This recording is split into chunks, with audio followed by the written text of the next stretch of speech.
अखंडमंडलाकारं व्याप्तं येन चराचरं तत्पदं दर्शितं येन तस्मै श्रीगुरुवे नमः।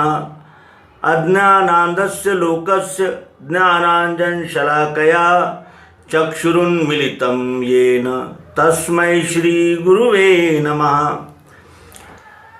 परम पूज्य सद्गुरु को नमन करते हुए आप सभी दर्शकों का अध्यात्म विश्व विज्ञान यूट्यूब चैनल पर हार्दिक स्वागत है। मित्रों, हम ईश्वर क्या है, कहाँ है, कैसे है, इसका यानी अवलोकन कर रहे हैं और जानने का प्रयास कर रहे हैं कि जिसकी खोज में यज्ञावत विश्व के सभी पंथ, मत, संप्रदाय, ग्रंथ आदि लगे हुए हैं, वो ईश्वर आखिर है कहाँ? क्या वो अदृश्य है और क्या वो केवल हमारी भावनाएं हैं कि वो कहीं प्रत्यक्ष है? और इसकी खोज हम अध्यात्म विज्ञान की प्रत्यक्ष यथार्थ युक्ति द्वारा कर रहे हैं। तो हमने गत एपिसोड में देखा था कि ईश्वरी धर्म जो होता है वो सबके लिए समान होता है और सबका होता है एक ही, सार्वभौमिक, सार्वकालिक। हमने देखा कि वो जो साधक था, जो ईश्वर को जानने के प्रयास में लगा है, उसने श्रुति, स्मृति, शास्त्र, पुराण आदि सब कुछ पढ़ लिए। श्रुतियाँ क्या है? 4 वेद ये श्रुतियों में आते हैं। ऋग्वेद, सामवेद, यजुर्वेद और अथर्ववेद ये श्रुतियाँ हैं। स्मृतियाँ क्या है? अत्रि स्मृति, पाराशर स्मृति ये स्मृतियाँ हैं। पुराण कौन से है? भविष्य पुराण, वायु पुराण, ब्रह्म पुराण ये पुराण है। और शास्त्र कौन से है? सांख्य, न्याय, वैशेषिक आदि ये शास्त्र है। इन सभी का उस साधक ने अभ्यास किया और उसमें दिए हुए यानी जो पद्धतियां हैं उसका अवलंबन किया और यथाविधि उनका पालन किया, तो भी उसके मन की जो चंचल अवस्था थी वो नहीं गई। मन की चंचल अवस्था क्या है? कभी उसे लगता है ये ठीक है, वो ठीक है, ऐसा होगा, वैसा होगा, कुछ कल्पनाएं, कुछ अनुमान, इनमें वो मन भटकता रहता है, जिससे वो चंचल बना रहता है। और जैसे हिलते हुए पानी में हम अपना चेहरा पूरी तरह नहीं देख सकते, उसी तरह ये ऐसा संकल्प विकल्पात्मक जो मन होता है उसमें भी हम सत्य की यानी दिशा तय नहीं कर पाते और सत्य को अवलोकन नहीं कर सकते। इस तरह उसका जो चंचल मन था, उस मन का उल्लेख उसने सद्गुरु के समक्ष किया और कहा कि मुझे समाधान तो मिलता है लेकिन स्थायी नहीं मिलता। भोग में, ऐश्वर्य में, मान में, सम्मान में, तीर्थों में, व्रतों में मुझे समाधान तो मिलता है लेकिन वो क्षणिक है, क्षणिक समाधान मिलता है। मुझे स्थायी समाधान की तलाश है और स्थायी समाधान मुझे चाहिए और वो आपसे मैं चाहता हूँ।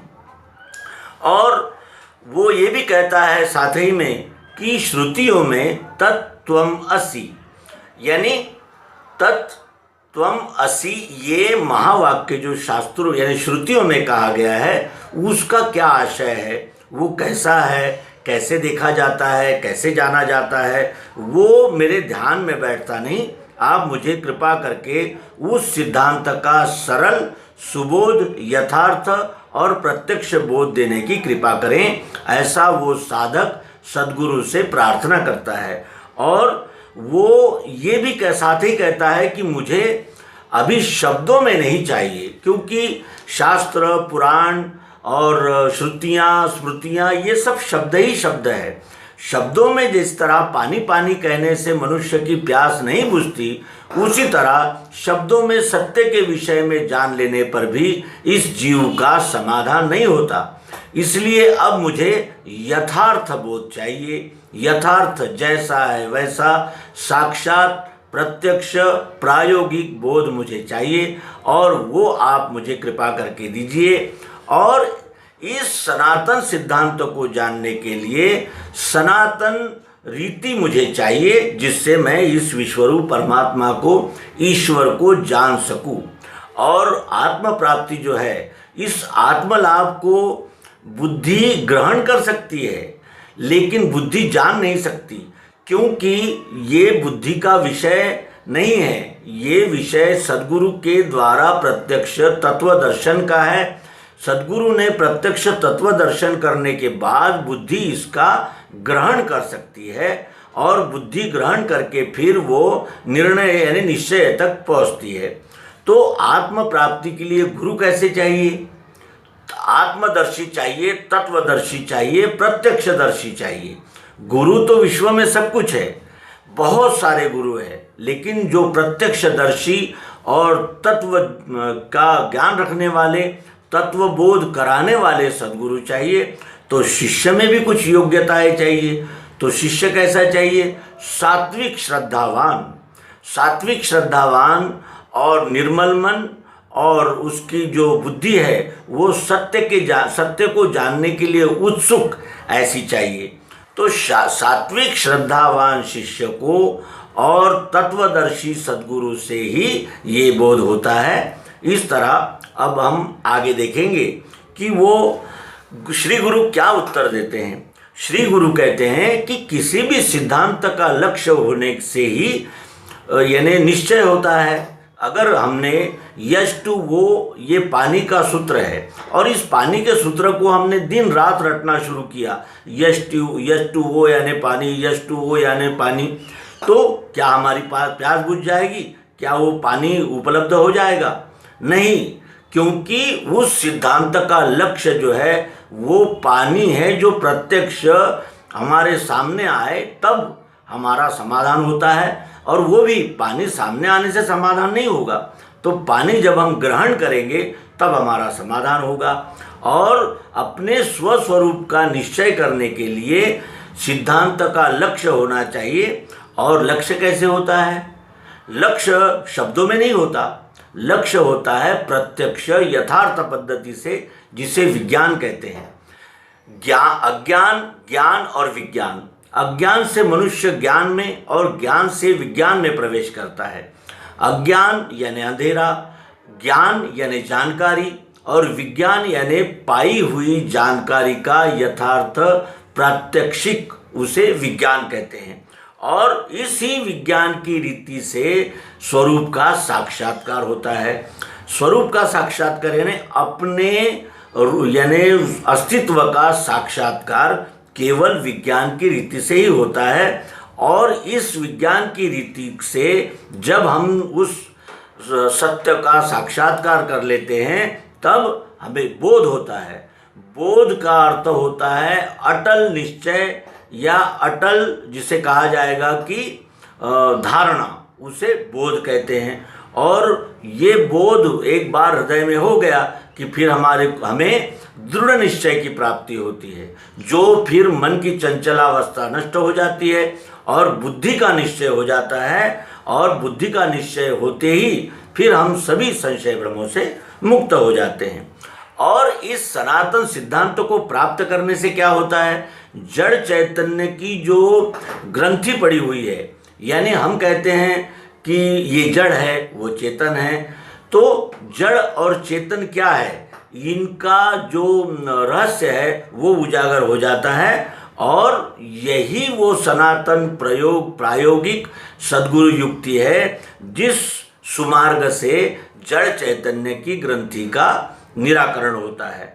इसीलिए सद्गुरु भी कहते हैं कि अभी तक तो आपने कह दिया है कि मैंने श्रुति स्मृति शास्त्र पुराण सब कुछ पढ़ लिए, उसमें दिए हुए सारे कर्मकांडों को यथा विधान मैंने किया, लेकिन आपको शांति नहीं मिली, स्थायी समाधान की प्राप्ति नहीं हुई। क्यों? क्योंकि आपने केवल शब्दों को पढ़ा है। शब्दों में लिखे हुए ज्ञान को जब तक हम प्रत्यक्ष प्रयोग में नहीं देख लेते, हमारा संशय भ्रम बना ही रहता है। इसलिए सद्गुरु यहाँ बताते हैं कि अपने सामने विश्व की कोई भी एक वस्तु रख लो और उस वस्तु पर प्रयोग करके इस सिद्धांत को हमने अनुभव करना है। जैसे हमारी गृहिणियाँ यानी ढेर सारे चावल जो पक रहे हैं उसको उसमें का एक दाना लेकर जांच लेती है कि ये संपूर्ण चावल पक गया है या नहीं।